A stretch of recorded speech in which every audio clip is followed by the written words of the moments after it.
Good evening and welcome to the regular city council meeting for the city of St. Peter, Minnesota. It is Monday, May 27th, 2025. At 7 p.m. we are called to order. Would all please rise for the pledge? I pledge allegiance to the flag of the United States of America and to the republic for which it stands, one nation, under God, indivisible, with liberty and justice for all.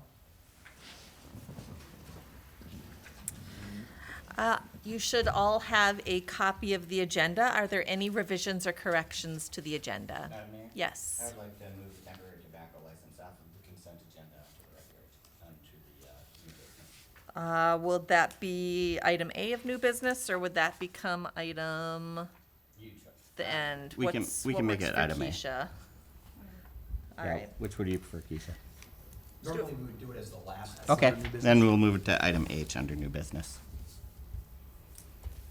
Are there any other revisions or corrections? Yes. I would like to move the 3 professional service agreements off of the consent agenda onto regular business. Okay.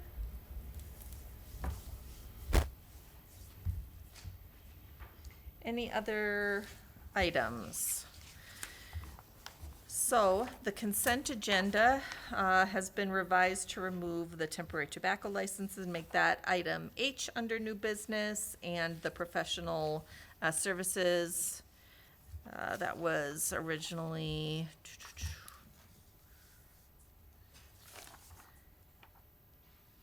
under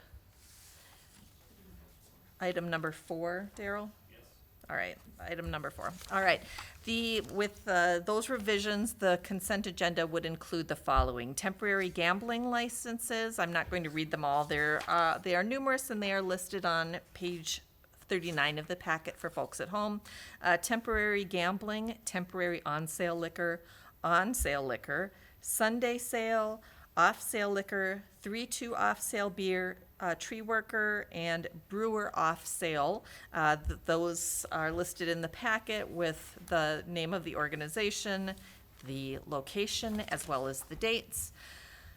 Employee appointments: Hayden Locker as Community Development Specialist, Braxton Dale, Derek Hoffman and Jenny Wilking as umpires. The wages are listed within the packet. The following purchases would be approved: to Resco for 300 and 500 three-phase pad mount transformers at a cost of $54,974. JT Services, 2 double-headed and 5 single-headed streetlight structures for $57,690. To Border States for 4,000 lineal feet of 4-inch diameter PVC conduit at a cost of $10,972. And Motorola Solutions for 8 replacement portable radios. The cost is $20,663.69. The 2001 Dodge Caravan Sport van is declared as surplus, and staff is authorized to dispose of it. A donation in the amount of $1,051 from the St. Peter Skate Park Association for the purchase of equipment from OC Ramps is approved. And the schedule of disbursements from May 8th, 2025 through May 20th, 2025. Hearing that and additional, yes. I had no issue with the Nielsen Concrete. That one is fine to stay on there. Apologize for that.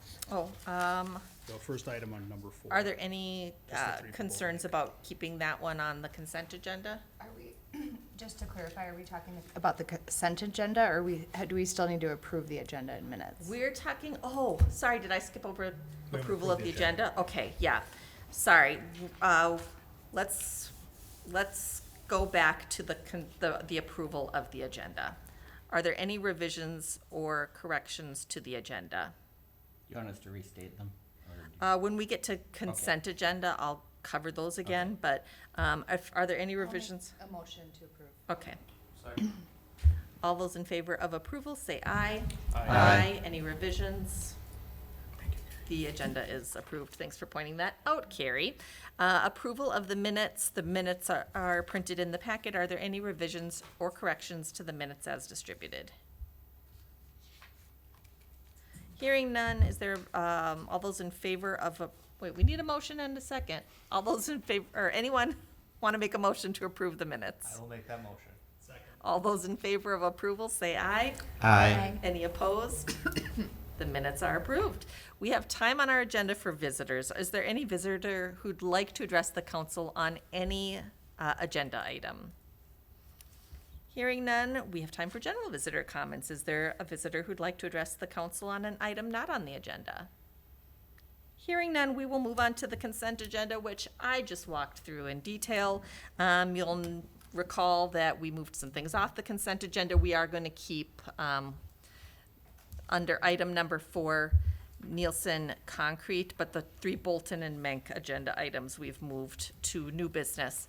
Any questions or discussion on the consent agenda? So Mayor, members, just for clarification on the part of staff, on page 39, temporary tobacco has been moved or could be moved to the regular agenda under new business item H. And then 3 items under item number 4 on page 40, all 3 being Bolton Mink, would be moved to a separate agenda item under item I. Am I understanding that correctly? Just so that we're clear. Yes. Okay, that's what I thank you. have as well. All right. Thanks for bearing with me on this one. Is there a motion to approve the consent agenda? So moved. Second. We have a motion and a second. Call the roll, please. Councilmember Weisenfeld. Aye. Councilmember Sharpstra. Aye. Councilmember DeVos. Aye. Mayor Noel. Aye. Councilmember Johnson. Aye. Councilmember Pettis. Aye. The resolution is approved. Our first item of new business tonight is the 2027 Minnesota Avenue Improvements Engineering. And Pete is here to talk to us about that. Madam Mayor and City Council, as you heard at workshop last week, we are working with MnDOT to prepare a project, a rebuild project on Minnesota Avenue from Chestnut to Union. The improvements would include sanitary sewer main line, sanitary sewer services, water services, stormwater improvements, sidewalk, street, curb, and gutter. The water main was installed in 2009 when we did the downtown project. The 12-inch loop was completed at that time. Some of the improvements that we are planning are to be funded by property owners. According to our assessment policy, we are required to follow Statute 429, Minnesota statute. And also we have a project schedule that complies with that process on page 43. It talks about the processes and procedures that we would plan to take to work with homeowners to identify the corrections, mostly with the utilities that are needed. For the next couple of months, your engineer will prepare a feasibility study that will outline the needs of that project. We'll bring that back to council for a review, and then we will call for a public hearing for those improvements. Our plan is to work with MnDOT to create a 60% plan by the end of November of this year. Then, after reviewing with council and going through the processes that are allowed, we would have a project ready for you by the spring of 2026.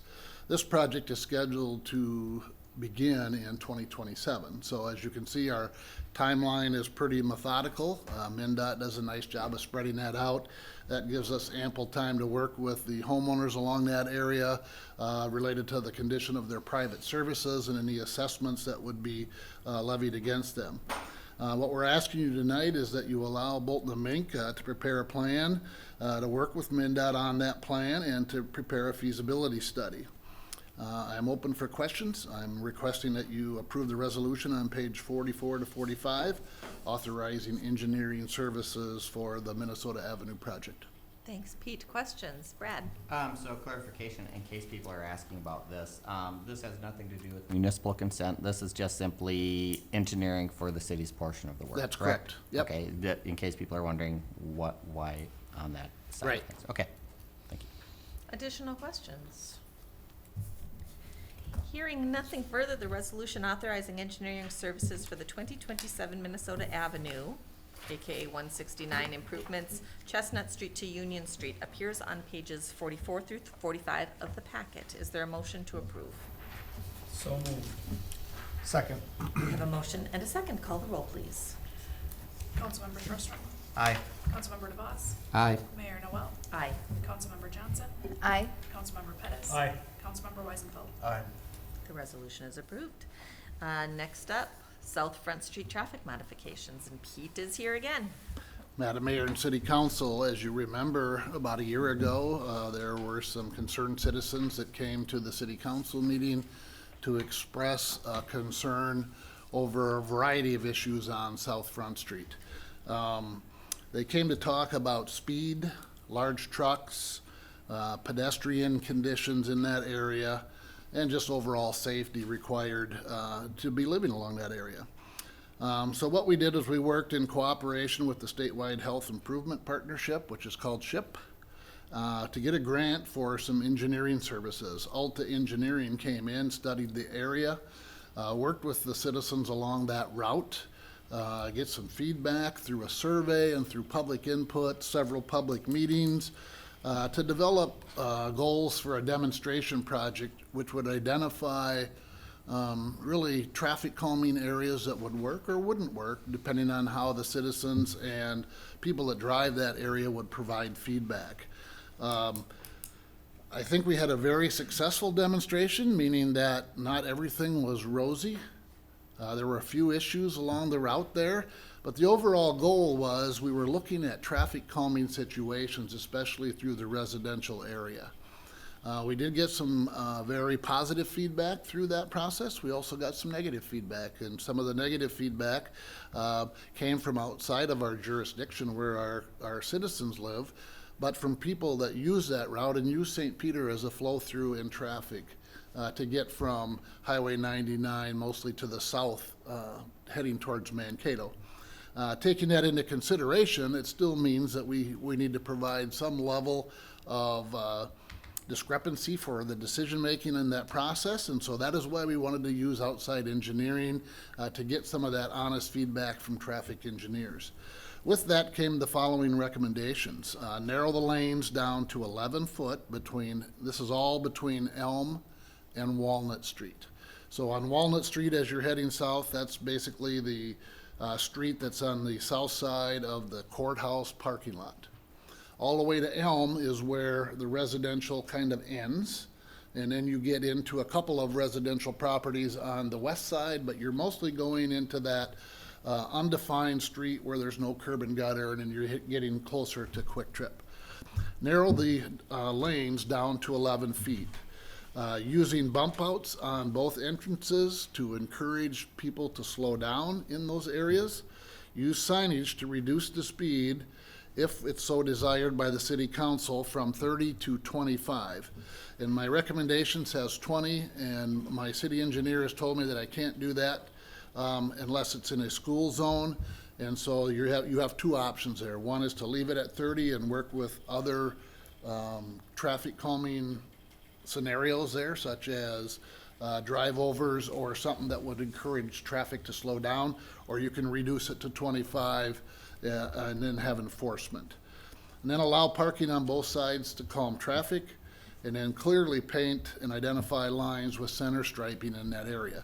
One of your practices has been not to paint in residential areas, but we feel that with 11-foot lanes, if you clearly define the traffic lanes, you will encourage traffic to slow down in that area. Not addressed is the pedestrian safety to the degree we would like to have it, and that is mostly because we're not looking at sidewalks in that area exactly right now. You'll be looking at a rebuild of South Front Street in the next 4 to 6 years, and at that time we can look at sidewalk conditions to improve that pedestrian safety issue in that area. The cost to initially get this completed is about $2,000. And that can be done in a fairly quick turnaround. You would have some signage costs for no trucks past Elm and Walnut. We do have a situation, one of our council members did inquire about what would happen with garbage trucks, and we'd have to work that out or include that in our resolution, is that garbage trucks would be the only trucks allowed, where we do have it posted no trucks. So you've got a little bit of conflict from that point of view. Otherwise, we'd have to figure out an alternate route for garbage collection, which again would be labor intensive. So I would ask the council to probably consider the use of garbage trucks in that area. And then Every year thereafter, we would take the bollards down in the wintertime to allow for ease of snow plowing.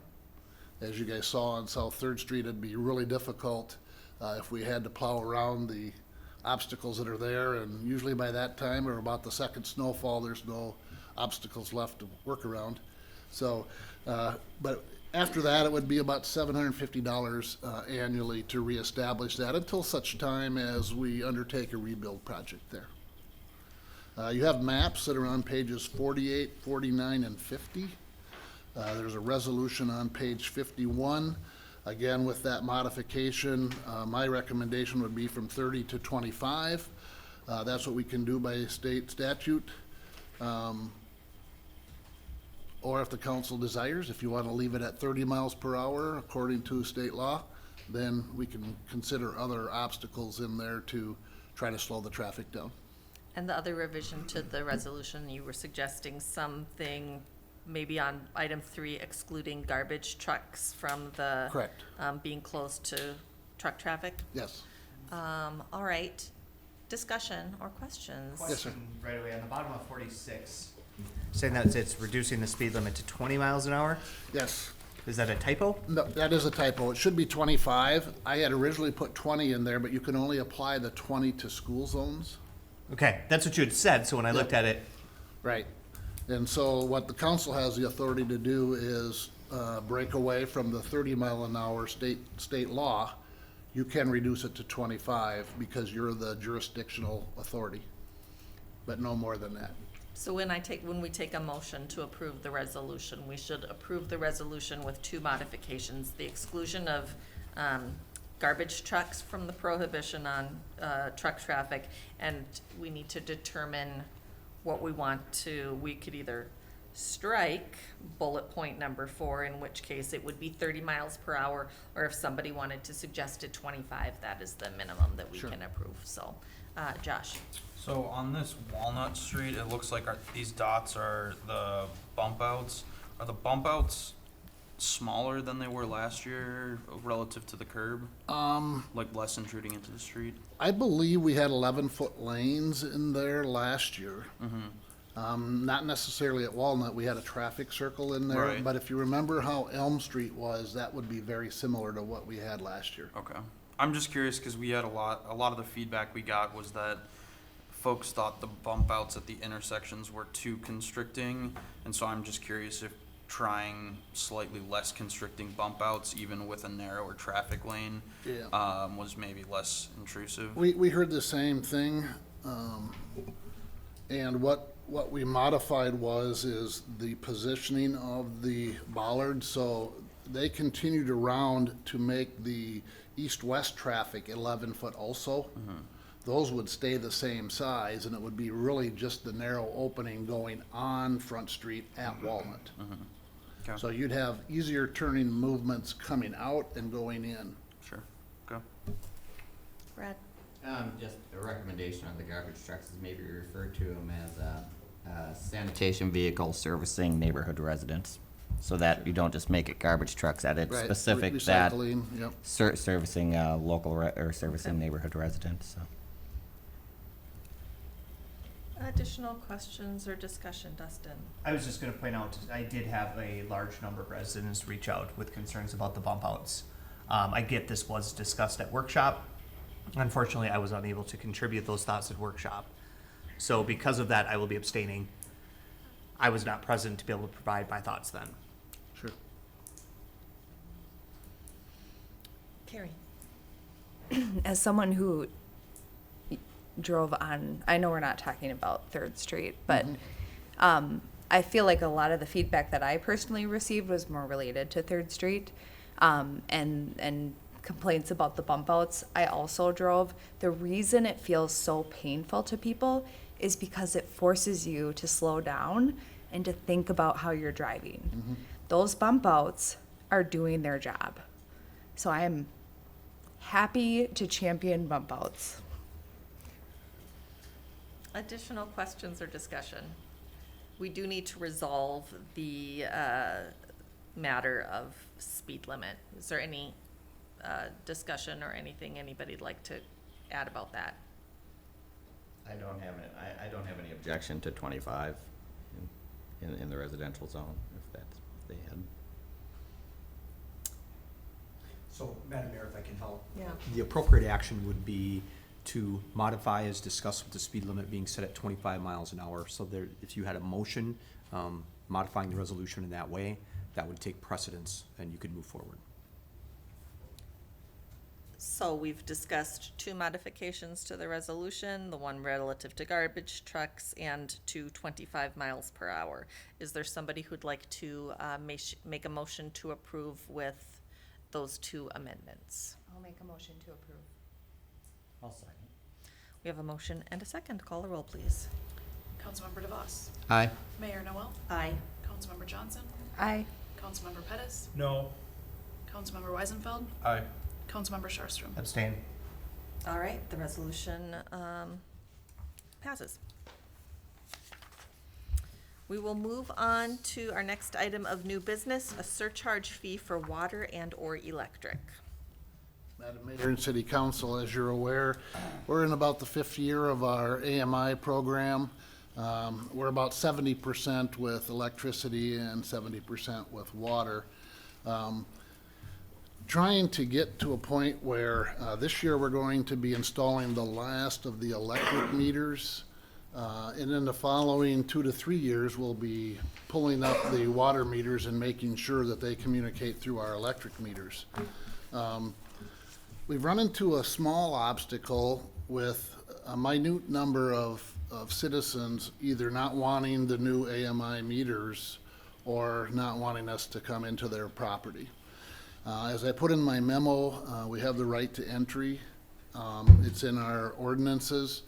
But I understand fully why some people think that way, and that can lead us down the road of additional costs through our finance, invoicing, billing, and meter reading scenarios.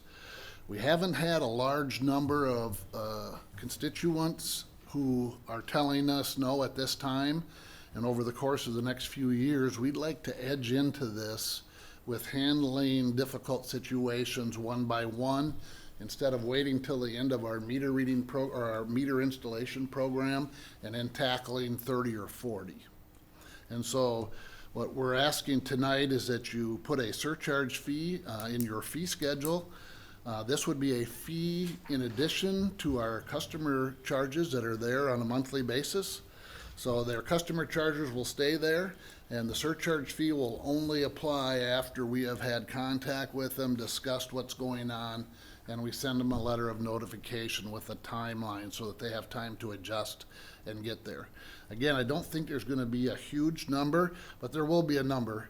And so what we're trying to do is make this go as smoothly as we can and not be a huge issue at the end of the meter reading program installation. Our AMI program so far has gone very well. We're really happy with how that's turned out. I just wish we would have had better funding to complete this in a shorter time frame. But remember, we set this program out so that we wouldn't have to raise rates for that purpose. And so to me, that's a success. If you would take a look at page 54, there's a resolution that I'm seeking authorization for.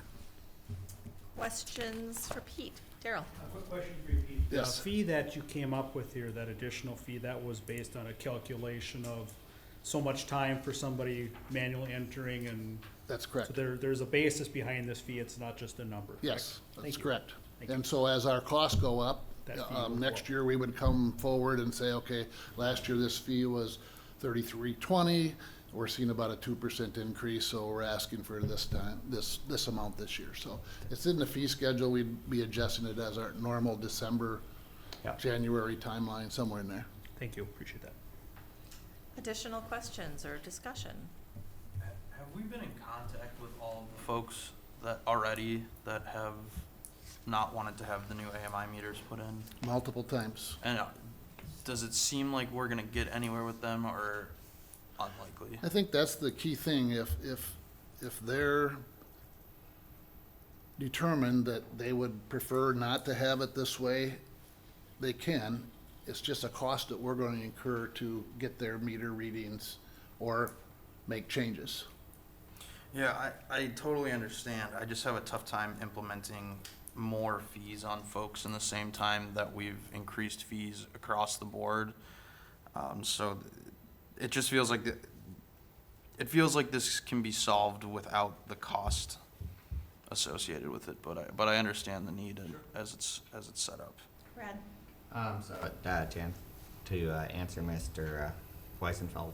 I can tell you, sitting in the Public Works meetings, that they've been trying for several years to work on these people. I'm actually very much in favor of this because they've been very diligent in their outreach, often not getting a response. And this is a fee people can avoid. Unlike our regular base charges and stuff, where understandable, it's like we're adding those fees. This is a very avoidable fee. It's a fee I won't be paying because I've already had my meters swapped out. And I can tell you the water meter, it's a 10-minute job. In that way, I think I do think our public works staff has done their due diligence in attempting to solve this, and we just have to move forward based off of this. And if once they have their meter installed, their bill will go down. They'll have the $33 removed from their bill. So. Carrie? Pete, can you estimate the amount of households affected that are unreachable or?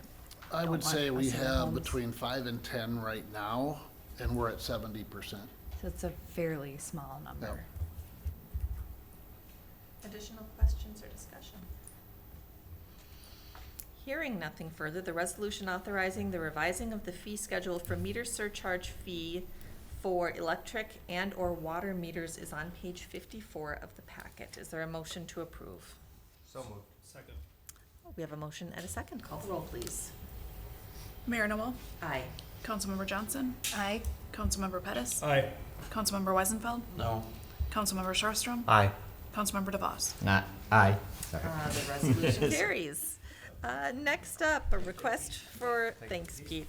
Next up, a request for city assistance for the Minnesota Original Music Festival. So, Madam Mayor, members, this is a request that you've seen for the last few years. It is the same organizers as in previous years. They are looking and have reserved Minnesota Square Park, looking to use Minnesota Square Park from July 16th through the 20th. And this would be a very similar event to what you approved last year.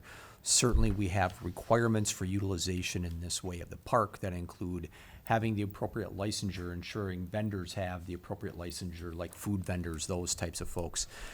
Probably one of the, or two of the most significant is that they bring the park back to the standard at which they received it from the 15th to the 16th of July, and then ensuring that they have the appropriate level of liability insurance, which, as the council is aware, is $1.5 million for each occurrence. Again, substantially similar to what you've seen in the past few years. This community event and festival continues to grow, and you also see in your packet the formal request that they provided to you. The resolution's included in your packet. That starts on page 63. Happy to answer any questions that you might have, and we wish them great luck with their event. Questions for Todd? Hearing no questions, the resolution approving a request for yeah, Dustin. Todd, looking at it, I was trying to find where it was on the page 59. Under point B, what's the new rule for dogs in the park? They said that they're asking for guidance from the city on how to deal with dogs in the park. So you, as you may recall, you modified the ordinance related to that, and that is taken into account within the body of the resolution. Previous years would have had a stipulation that said the organizers are required, as they promote the event, to ensure that they advertise that no dogs are allowed in the park.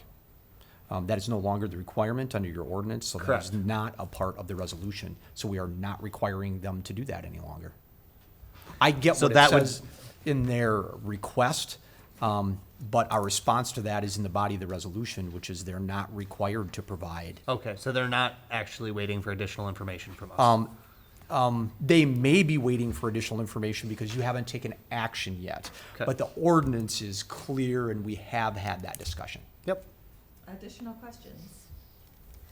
Hearing nothing further, the resolution approving a request for city assistance for Minnesota Original Music Festival appears on pages 63 through 64 of the packet. Is there a motion to approve? So moved. Second. We have a motion and a second. Call the roll, please. Councilmember Johnson, Aye. Councilmember Pettis, Aye. Councilmember Weisenfeld, Aye. Councilmember Sharstrom, Aye. Councilmember DeVos, Aye. Mayor Noel. Aye. The resolution is approved. Next up, request for city assistance, John Denver Fest and Blues Fest. Mayor and members, this is one of the first meetings that we've had where you get a 2-for-1 on a resolution related to events and activities within the city of St. Peter. This is put on by the St. Peter ambassadors, and I'd love to say that it's substantially similar to previous requests, and it is for Blues Fest.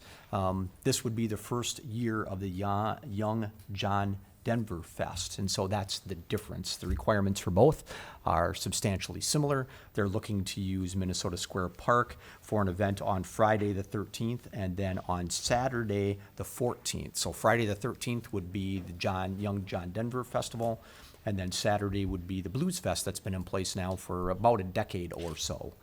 The information's included in your packet with all the normal things that we see about restrooms and parking and all of that kind of stuff.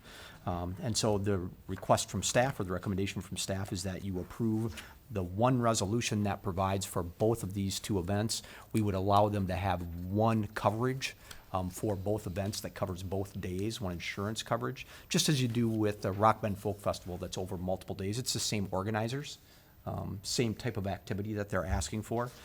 This too contemplates the dog issue that we talked about just a few moments ago as a part of the resolution.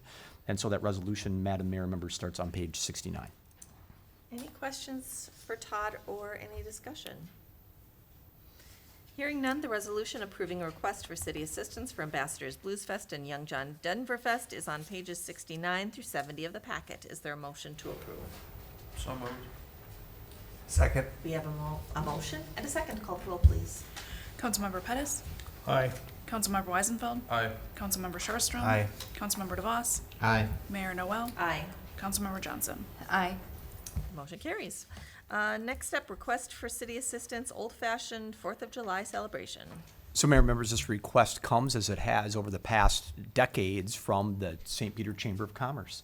This is for an event on July 4th that includes utilization of Washington Avenue and a couple of other streets, and some area north of Broadway Avenue for staging for the parade itself, and Minnesota Square Park for the events and activities that really occur mostly after the parade is concluded. Page 74 shows, and is the first page that is the resolution for this. Again, this is substantially similar to what they've requested in previous years. This does take into account your modification in your dog ordinance, as we talked about previously with other ones. The recommendation is to provide approval. Again, the resolution is on page 74 and 75. Any questions for Todd? Hearing no questions or discussion, the resolution authorizing city assistance for the Chamber of Commerce 4th of July event is on pages 47 and 45, 74 and 75. Is there a motion to approve? So moved. Second. We have a motion and a second. Call the roll, please. Councilmember Weisenfeld, Aye. Councilmember Sharstrom. Aye. Councilmember DeVos, Aye. Mayor Noel, Aye. Councilmember Johnson, Aye. Councilmember Pettis. I think I started, didn't I? Aye. I started with Josh. Oh, okay. Sorry, aye. I thought I started that one. The resolution. We're going pretty fast. Yeah. Two votes on that one. The resolution is approved. Next up, City and School District 508 Cultural Liaison Services Agreement. Mayor and members, I gave Keisha an errant memo that starts on page 76 that includes for your input and discussion. And while that is true, it is always for your input and discussion. I am asking you to take action to enter an agreement with School District 508 related to cultural liaisons and their utilization. I would tell you that this is, at least from my perspective, a contract that's organized in a substantially similar nature to what you see SROs, except maybe flip-flopped. In this instance, we would be paying the school district $5,000 for additional access to their cultural liaisons.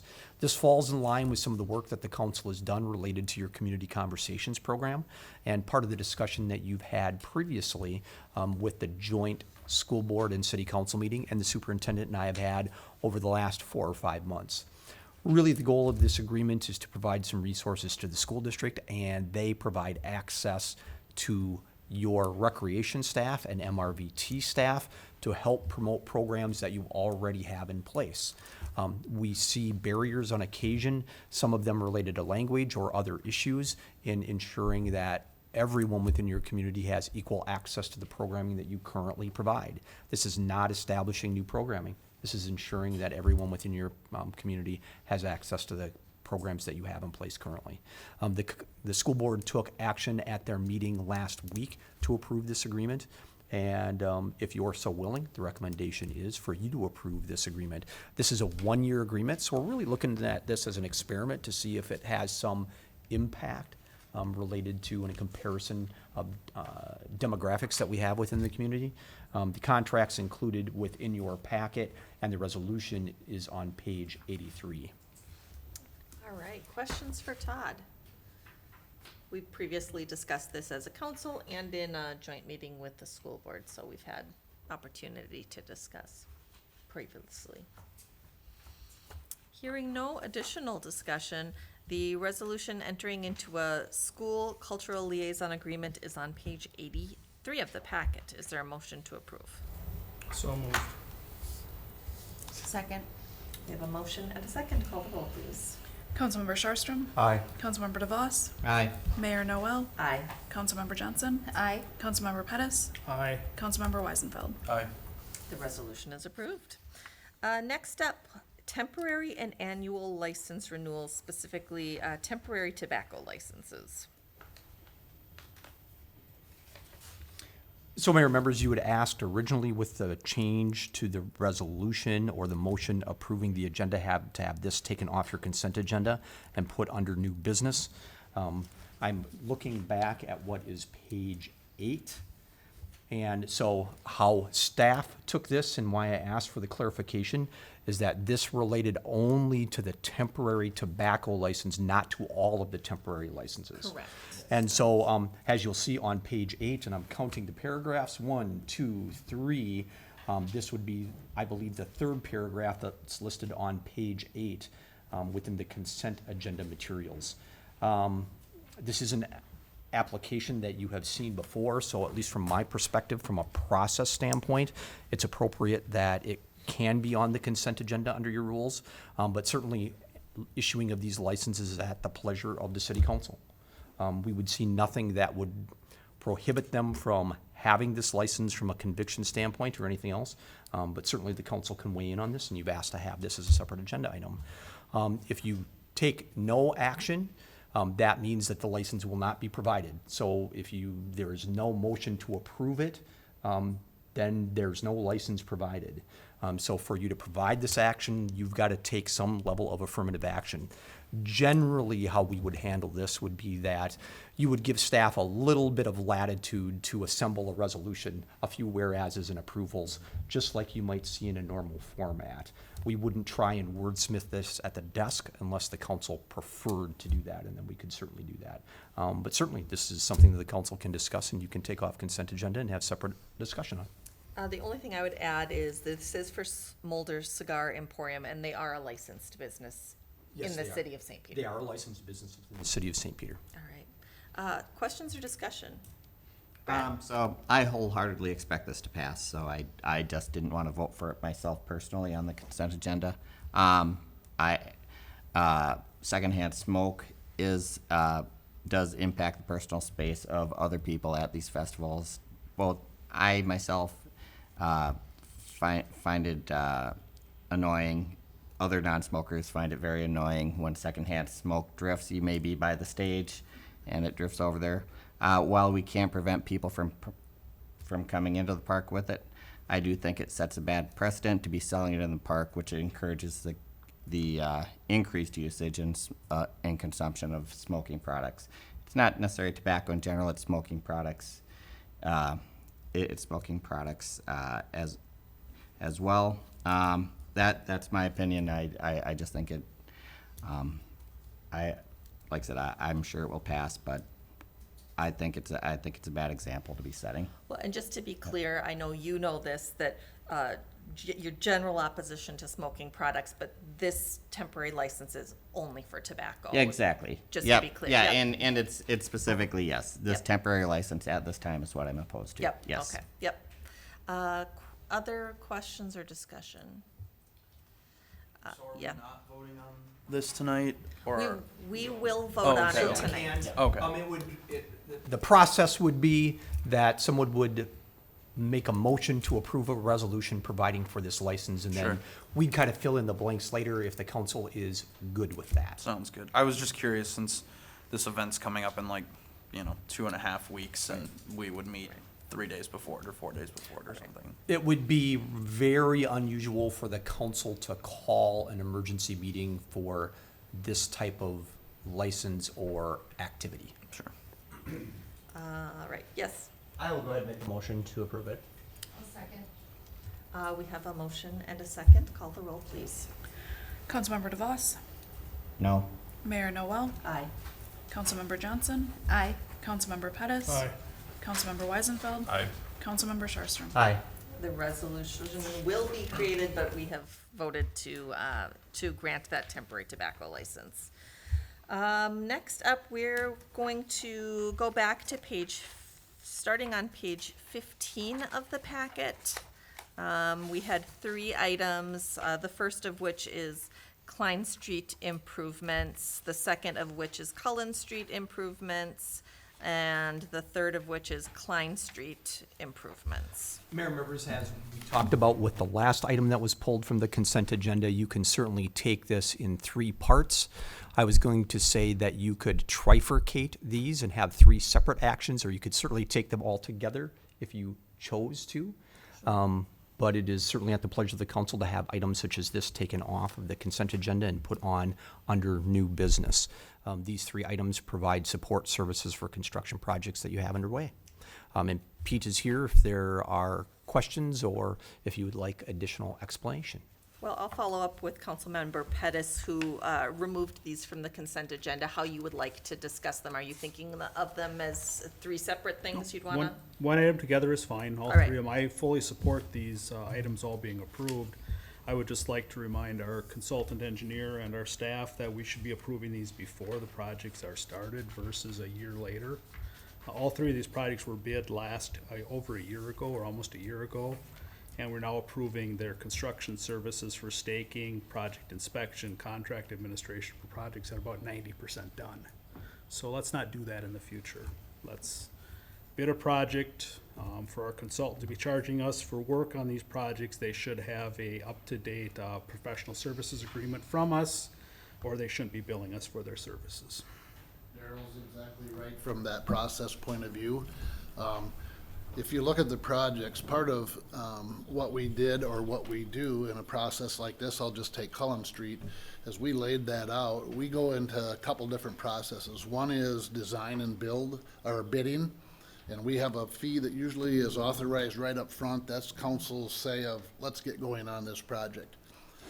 During both of these projects, where I made a mistake was not bringing construction services back, was because we continually talked about, here's what this lot will cost, here's what this lot will cost, with all the charges in there. And that got by me, and so one of the things I have to do is make sure, as Councilmember Pettis said, is that we have that contract in services, even though we knew those numbers, and those will still be the numbers that they agreed to. I need to make sure that that authorization's done up front, and I apologize for that. Brad? Pete, thank you for acknowledging that. I had the same concerns as Darrell when I looked at the agenda. Was these projects are already underway, why are we doing this now? So thank you for acknowledging that. Yep. With that, I would make a motion to approve the 3 professional services agreement with Bolton and Mink for Klein, Cullen, and the Safe Routes to Schools. I'll second. If I could, just as a point of clarification so that we can include that in the minutes. So Pete, my recollection of this is that these costs were included in the overall project costs. It's just a matter we did not have them approved. That's correct. Thank you very much. And thank you. When I first introduced this, I did not turn pages far enough. This, I think I originally said 3, but it is actually the 4, including the safe routes to school. So, just, is it just the 3? Yeah, so one's only related to Bolton and Mink, how staff took the original change was only Bolton and Mink, so there were 3 purchase items that are listed under item number 4 and consent. And so again, in this instance, we would generate a resolution that includes the approval of those 3 items, each of which is to Bolton and Mink. Gotcha, thank you. I will correct my notes here. All right, we do have a motion and a second. If you would call the roll, please. Mayor Noel, Aye. Councilmember Johnson, Aye. Councilmember Pettis, Aye. Councilmember Weisenfeld, Aye. Councilmember Sharstrom, Aye. Councilmember DeVos. Aye. The motion carries. Thank you. Thank you again. We are gonna move on to reports. The only report from the mayor tonight is to thank everybody who was involved in the planning and execution of the Memorial Day service. Thank you especially to the Legion for that. They do a wonderful job with that service. It's a very meaningful opportunity to reflect. And I really just want to thank everybody who played a part in that. We'll move on to reports from council members. Brad? I'd just like to bring up this weekend that the Mankato Ballet Company, despite the name Mankato, had their spring performance this past weekend at the St. Peter Performing Arts Center at the high school, which they've been doing since 2018. There are a number of young ladies and gentlemen who are from St. Peter who are part of Mankato Ballet Company. An excellent performance. I believe they drew over 2,000 attendees. In total to the 4 performances, which is also great for a great show for St. Peter, great for our local economy, and shows off our beautiful performing arts center we have in town here. So just wanted to bring that up. Thank you. Thanks. Additional reports from council members?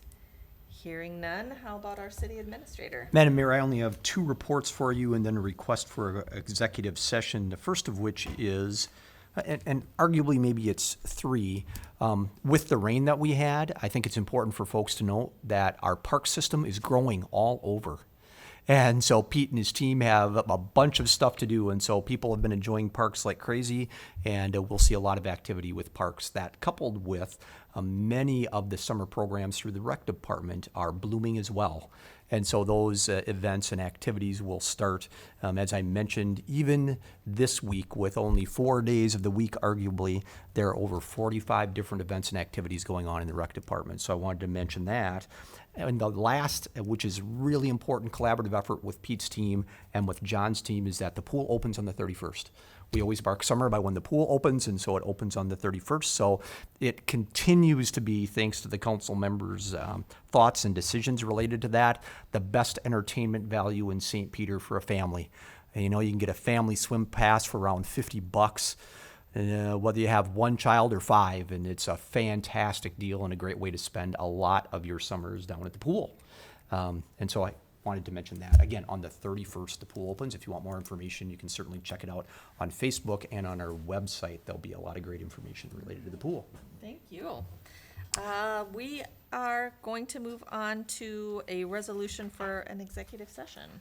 Madam Mayor, members, I'm asking for this executive session for discussion of the electric line worker union negotiations and contract. I anticipate that we will come back into open session to take action. That would be at the pleasure of the council, but I anticipate that we'll come back into regular session. I would expect that your closed session lasts for a few minutes, and we just want to make sure that we're crossing all the T's and dotting all the I's appropriately. There is a resolution to this effect on page 84 of your packet. All right, any questions for Todd? Hearing none, is there a motion to approve the resolution calling for a closed session? So moved. Second. We have a motion and a second. Call the roll, please. Councilmember Johnson, Aye. Councilmember Pettis, Aye. Councilmember Weisenfeld, Aye. Councilmember Sharstrom, Aye. Councilmember DeVos, Aye. Mayor Noel. Aye. The resolution is approved. And at 7:49, we will go into closed session.